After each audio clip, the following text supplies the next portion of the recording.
By 1945, the Japanese Air Forces knew the Mustang. They knew its speed, its range, and its deadly firepower in the daylight skies over Tokyo.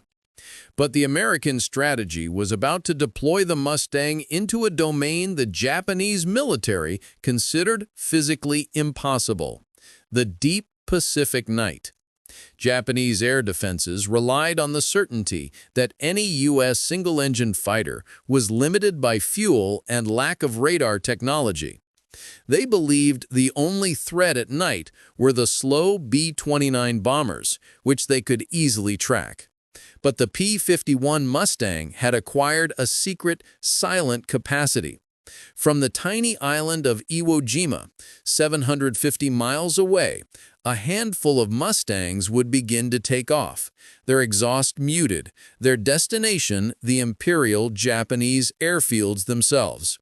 This was the birth of the Night Mustang, and its arrival shattered the last measure of security the Japanese pilots felt. The key to this new nightmare was Iwo Jima.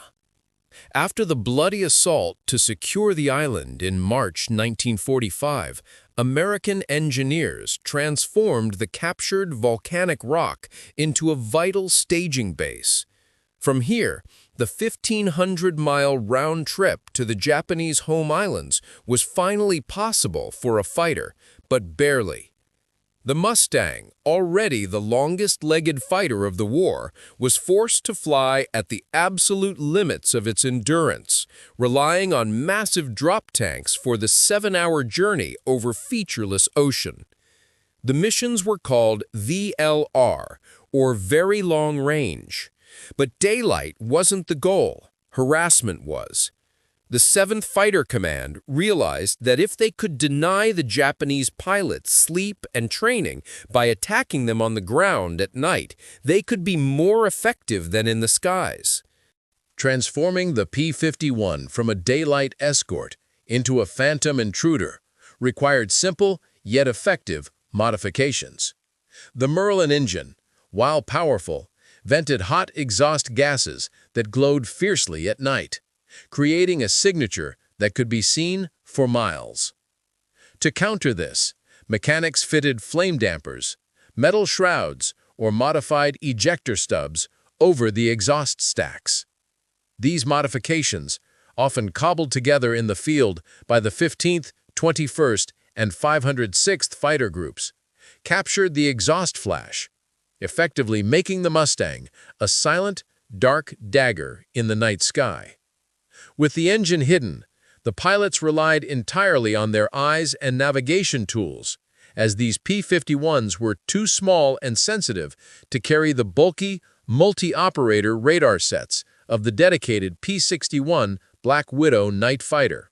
Flying 700 miles over the Pacific at night, alone or in small formations, was a supreme test of pilots' skill and courage. The P-51 VLR missions had virtually no ground guidance or radar support. Instead, they relied on a simple but ingenious beacon system: Uncle Dog and Brother Agate. Uncle Dog was the airborne component, a VHF radio beacon signal broadcast by specially equipped B-29 Navigator aircraft, allowing the Mustangs to home in for rendezvous and return. Brother Agate was the vital ground component, a powerful VHF beacon transmitted from Mount Suribachi on Iwo Jima.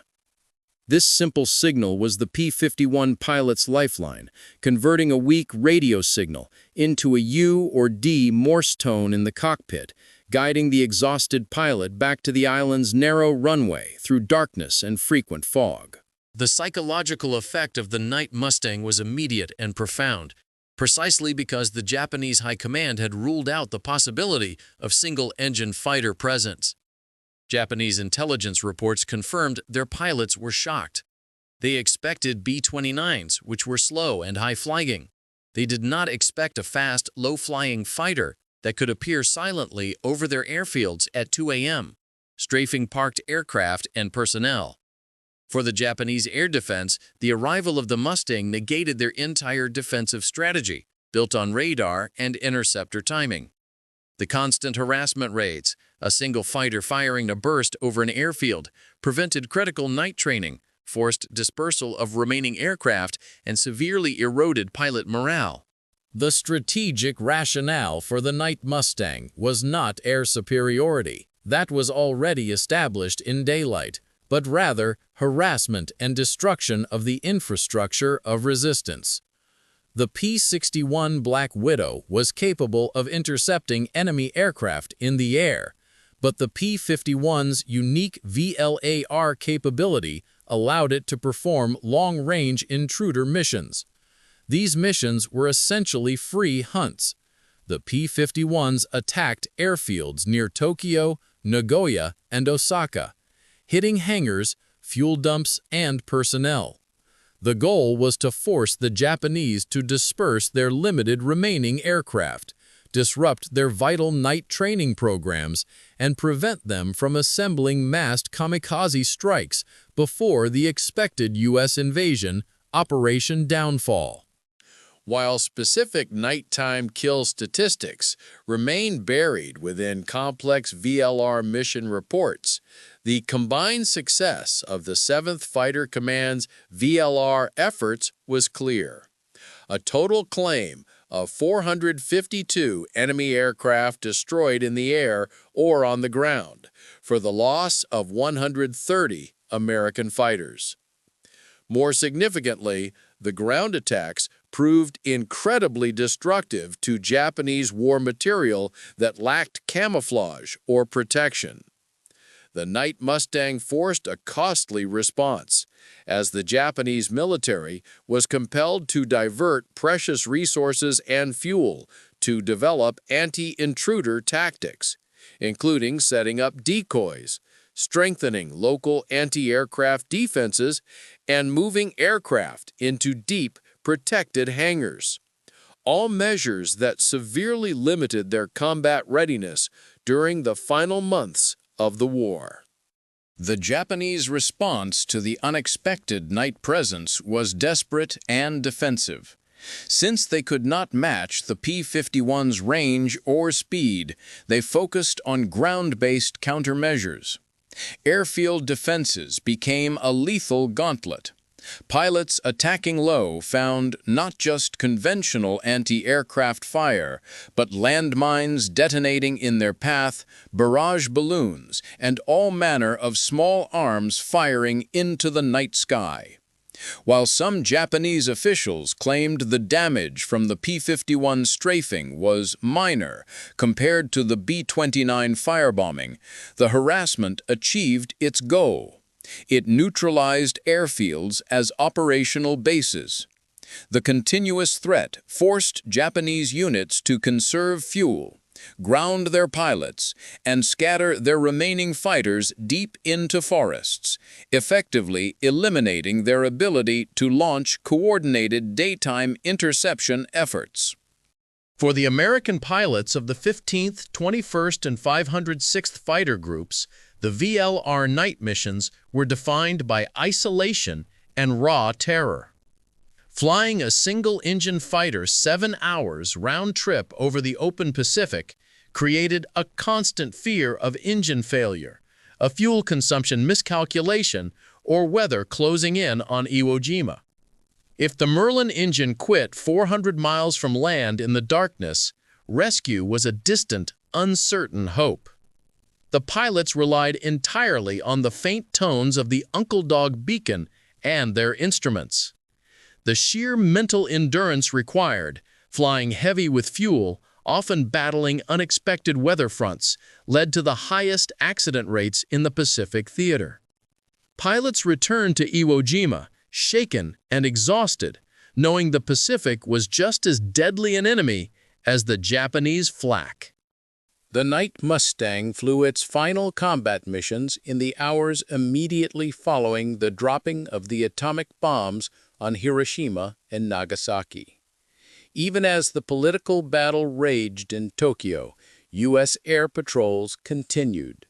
Captain Jerry Yellen, flying out of Iwo Jima with the 78th Fighter Squadron, led the final combat mission of World War II on the morning of August 15, 1945.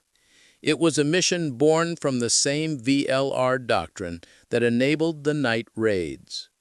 The necessity of the Night Mustang program, flying missions that defied the conventional rules of air warfare, had proven that the most effective fighter was not the one with the most advanced radar, but the one with the endurance to deliver the element of surprise no matter the hour. The legacy of the Night Mustang is defined by its role as a strategic force multiplier. The program successfully tied down Japanese air power and resources, forcing them into a passive defensive posture across dozens of airfields. It proved that the North American P-51, a design perfected over the skies of Europe, was the most versatile fighter platform of the entire war, capable of adapting to the unique, vast, and unforgiving demands of the Pacific theater.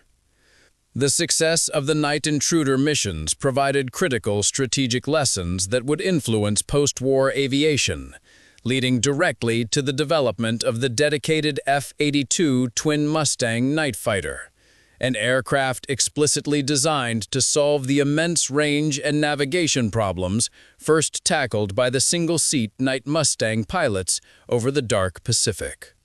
Flying 7 or 8 hours round trip over the vast, dark expanse of the Pacific made every Night Mustang mission an act of sheer endurance. These pilots of the 7th Fighter Command faced isolation and terror that went far beyond typical combat. If the highly stressed Merlin engine failed, or if weather closed in on Iwo Jima, rescue was virtually impossible. Loaded heavy with external drop tanks, the pilots fought constant fatigue and crippling fear of fuel consumption miscalculation. The sheer mental fortitude required to maintain concentration, manage instruments, and search for targets in absolute blackness led to the highest non-combat accident rates in the Pacific theater. Every mission was a stark reminder. The Pacific Ocean itself was as deadly an enemy as the Japanese flak. The successful return was as much a triumph of will as it was of technology. Since the P-51 was a single-seat aircraft, too small to carry complex radar, VLR navigation relied on a primitive but ingenious electronic lifeline, the Uncle Dog and Brother Agate homing systems. Deep over Japanese territory, navigation relied on the pilot's eyes and dead reckoning. But for rendezvous and return, Uncle Dog, a powerful VHF radio beacon broadcast by a specially equipped B-29 orbiting far offshore, provided a directional homing signal. The final, most critical link was Brother Agate, a beacon transmitted from Mount Suribachi on Iwo Jima itself. This signal was the exhausted pilot's sole guide, translating a weak radio pulse into a simple U or D Morse code tone in the cockpit. If the tone was equalized, the pilot was on course, a fragile thread of sound guiding them back to a narrow runway through fog and darkness, 700 miles from the nearest friendly coast. The Night Mustang doctrine was purely offensive, sustained harassment. Instead of seeking dogfights, the P-51s operated as silent, low-altitude intruders. They attacked airfields near vital areas like Tokyo and Nagoya, striking maintenance hangars, fuel dumps, and personnel barracks, targets that were largely unprotected, as the Japanese command considered these airfields safe after dark. The pilots used the element of surprise to achieve maximum psychological and material effect. A typical sortie might involve a single fighter flying a high-speed, low-level strafing run, dropping small bombs and disappearing before the Japanese defenses could coordinate an effective response. This tactic prevented essential night training, forced Japanese mechanics to work in dangerous daylight hours, and severely eroded the morale of an already desperate enemy force. The success of the Night Mustang relied entirely on an immense gap in Japanese intelligence, a strategic blind spot. Japanese planners, rooted in outdated distance calculations, had ruled out the possibility of a fighter operating so far from Iwo Jima at night. They believed the P-51's extreme, very long-range capability was an impossible fantasy. Consequently, the airfields and training centers near Tokyo and Nagoya enjoyed a false sense of nocturnal security. When the muffled Merlins arrived, delivering bombs and strafing runs at high speed, the shock was profound. It wasn't a heavy bomber, it was a fast, elusive fighter. This technological blindness, coupled with systemic deficiencies in Japanese ground radar and night interception capabilities, meant the Night Mustang exploited a wide-open strategic vacuum that the enemy never managed to close. For the American commanders, the goal of these night intruder missions was attrition, measured not just in destroyed hangars, but in lost sleep. The missions, often running from midnight to dawn, enforced perpetual alert status across the Japanese air defense network. Mechanics couldn't perform essential maintenance, pilots couldn't undergo critical night training, and command personnel couldn't rest. This continuous psychological harassment amplified the already severe logistical pressure on the Japanese war machine. Japanese units were forced to dedicate scarce resources to constant anti-intruder measures, diverting aircraft into remote camouflaged hiding spots and setting up decoys. The Night Mustang transformed the darkness from a sanctuary into a gauntlet, systematically wearing down the enemy's human and material capacity and driving Japanese operational readiness into a terminal decline. The effectiveness of this specialized niche is confirmed by the combat metrics. While exact nighttime totals are hard to isolate from the overall VLR reports, the sheer imbalance in the air tells the story. The P-51 Night Mustang operated with a remarkably low loss ratio, successfully neutralizing facilities and grounded targets virtually unchallenged. This success was a direct condemnation of Japanese air defense. Where the specialized P-61 Black Widow was an excellent night interceptor, it lacked the range to strike deep. The P-51 NF, despite its simpler, lightweight APS-6 radar and flame dampers, filled the critical strategic void, a long-range interdictor.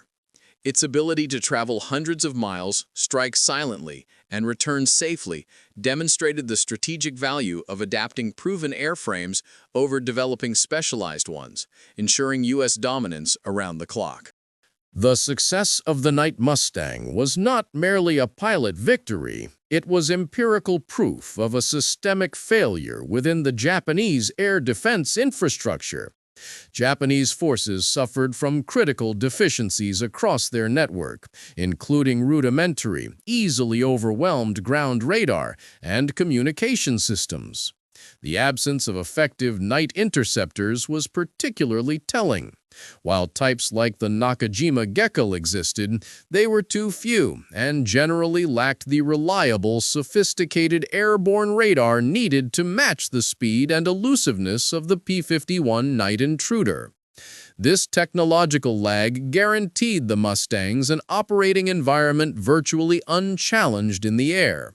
Their low loss rate wasn't a matter of luck, it was a quantification of the air defense vacuum created by the adversary's technical inability to fight an adaptive two-front air war.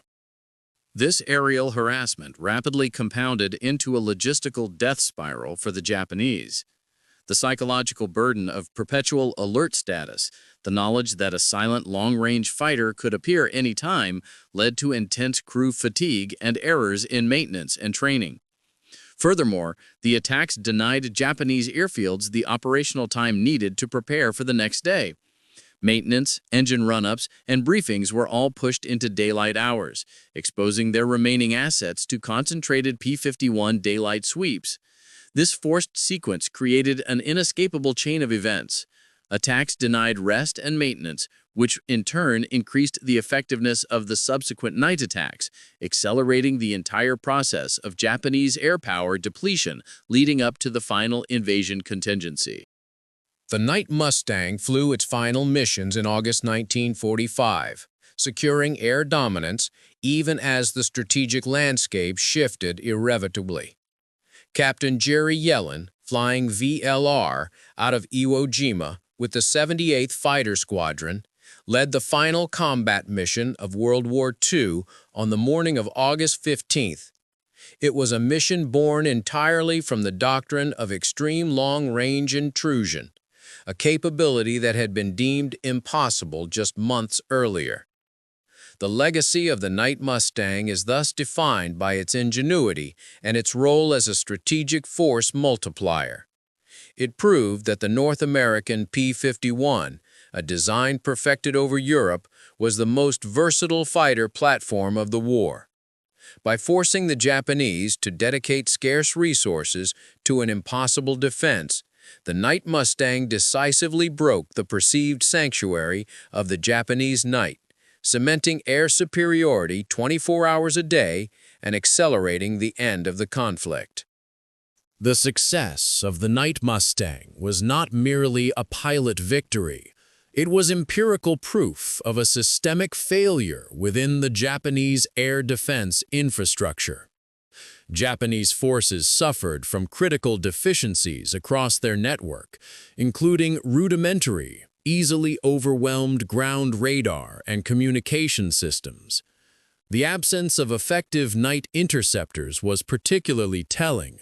While types like the Nakajima Gecko existed, they were too few and generally lacked the reliable, sophisticated airborne radar needed to match the speed and elusiveness of the P-51 night intruder. This technological lag guaranteed the Mustangs an operating environment virtually unchallenged in the air. Their low loss rate wasn't a matter of luck. It was a quantification of the air defense vacuum created by the adversary's technical inability to fight an adaptive two-front air war. This aerial harassment rapidly compounded into a logistical death spiral for the Japanese. The psychological burden of perpetual alert status, the knowledge that a silent, long-range fighter could appear any time, led to intense crew fatigue and errors in maintenance and training. Furthermore, the attacks denied Japanese airfields the operational time needed to prepare for the next day. Maintenance, engine run-ups, and briefings were all pushed into daylight hours, exposing their remaining assets to concentrated P-51 daylight sweeps. This forced sequence created an inescapable chain of events. Attacks denied rest and maintenance, leading to reduced readiness, which, in turn, increased the effectiveness of the subsequent night attacks, accelerating the entire process of Japanese air power depletion leading up to the final invasion contingency. The Night Mustang flew its final missions in August 1945, securing air dominance even as the strategic landscape shifted irrevocably. Captain Jerry Yellen, flying VLR out of Iwo Jima with the 78th Fighter Squadron, led the final combat mission of World War II on the morning of August 15th. It was a mission born entirely from the doctrine of extreme long-range intrusion, a capability that had been deemed impossible just months earlier. The legacy of the Night Mustang is thus defined by its ingenuity and its role as a strategic force multiplier. It proved that the North American P-51, a design perfected over Europe, was the most versatile fighter platform of the war. By forcing the Japanese to dedicate scarce resources to an impossible defense, the Night Mustang decisively broke the perceived sanctuary of the Japanese night, cementing air superiority 24 hours a day and accelerating the end of the conflict. The high cost of taking Iwo Jima, the thousands of Marines lost on its beaches, is often justified by its vital role as an emergency landing field for B-29s. But the true strategic return on that bloody investment was the Night Mustang. Without Iwo Jima, these VLR night Heckler missions would have been logistically impossible. The P-51, launching from that volcanic runway, ensured that the relentless pressure on the Japanese military was maximized week after week. The Night Mustang became the ultimate payback for the courage of the infantry who seized that small, indispensable rock, converting their victory on the ground into devastating round-the-clock dominance in the air over the Japanese home islands. The Night Mustang, the phantom fighter of the Pacific, is a testament to engineering ingenuity under pressure. It solved a problem of strategic distance with tactical brilliance. From the moment the flame dampers were installed and the drop tanks attached, the P-51 ceased to be just a fighter. It became a deep penetration weapon of exhaustion.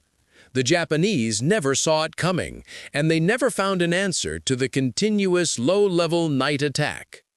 While the P-51 earned its legend over Europe, its final, vital contribution to the war's end was arguably over the darkened, unsuspecting airfields of the Japanese homeland, where silence meant victory, and every successful landing on Iwo Jima marked another crack in the crumbling imperial defense.